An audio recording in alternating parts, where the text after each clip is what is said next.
Hello everyone, this is Ashee from Crafting with Ashee and welcome to this video. Thank you for joining me today. This is the lovely card I have to share with you. It's these watercoloured butterflies. I watercoloured them using my ink pads and I've ink blended the background and I just love how it turned out. I'm really pleased with it and I'm going to show you now how I made it. Okay, so I've got one butterfly stamped out because I stamped too many the first time. This is the stamp set, Sketch Butterflies. I used all three sizes of butterfly here.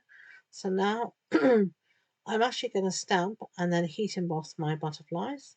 So I'm stamping in onyx black ink because that's I can heat emboss with that, but you could equally stamp in Versamark ink and then heat emboss with black embossing powder. So I'm just stamping those two butterflies and then I'm going to clear heat emboss these. So just putting down some clear embossing powder, covering it up, and we're done. I should say you need to stamp on a watercolor cardstock, and I'm using Fluid 100 watercolor cardstock because this will really take watercolor, will take the water best and stand up to that water. So let's just quickly heat set that. Go from the back and the front to make sure my card doesn't warp. And there we go, lovely and heat set. I'll just wait for that to dry. And now we are ready to do some watercolouring. And I'm going to be using my ink pads to watercolour.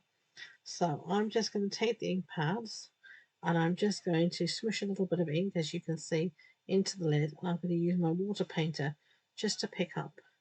And I'm going to start off with my lightest colour here, which is going to be Daffodil Delight. And I'm just putting down a base layer of the colour, not picking up very much with my ink blending with my water painter because you can always put more down, but it's more difficult to take it away.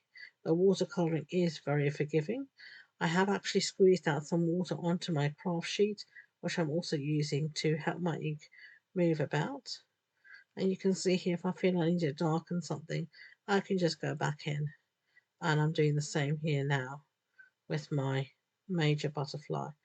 Now I'm going with my darker colour, which is crushed curry, and you can just see there how I transfer the ink to the lid. I just give it a push down so the lid smushes into the ink pad, and there we go. And the reason I heat embossed was that it will help the watercolor stay within the lines, and the water is much less likely to move about and go everywhere. So now I'm going with my deepest color, which is pumpkin pie, and I'm basically just adding that to the center of the butterflies, though I'm blending that out with my water. Um, Watercoloring is very forgiving, and I just love the way the ink moves under the water. It's just so fascinates me to watch how the ink moves and how the paint moves with the water. And you can see here, I'm just using water and a little bit of ink to blend everything out and to get the effect that I'm happy with. Um, don't be afraid to if you're not happy with something, don't be afraid to let it dry and then just come back to it. Try and be careful not to oversaturate your paper, though of course using watercolor cardstock it's much more difficult to oversaturate it. So now I'm going to cut those out using I'm actually going to do some ink blending, as you can see first. And I've just got a piece here of normal basic white cardstock that measures 14.35 centimeters by 10. And I'm just using my blending brush to add some colour to the background. And the colours I'm using is Pool Party and Balmy Blue. So I've started off here with Pool Party, just adding a little bit of base colour and then deepening it in here now with my Balmy Blue.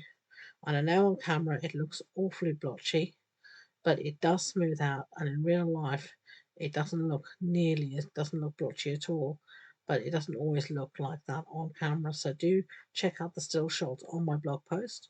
You can find the link to that in the description box below. It'll give you the full supply list and all the measurements as well. Okay, so now you can see in the background I did a little bit of background stamping, and I'm going to do the same again using the Simply Said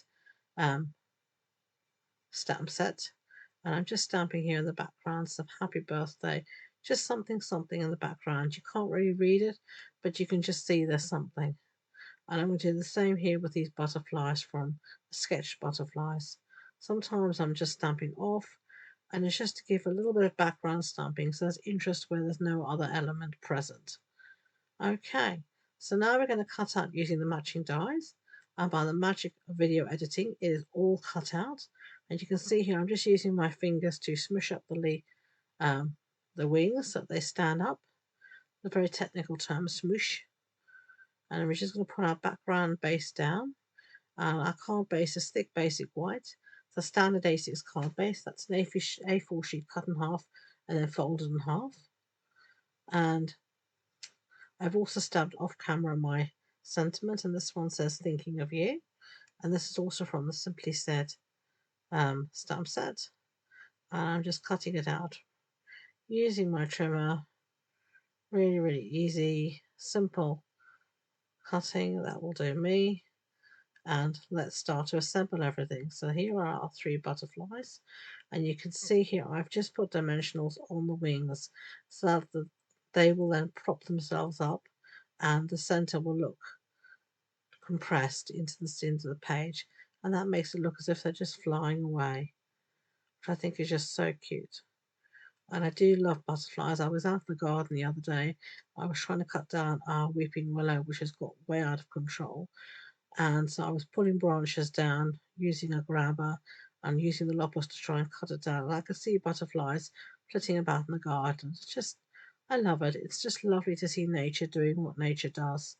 And so I like to make cards that I find inspiring. And I find nature incredibly inspiring. So you can see here, I'm just trying to decide where I want to put my sentiments. I'm faffing about it a lot, and in the end I've gone there for the center of the butterfly.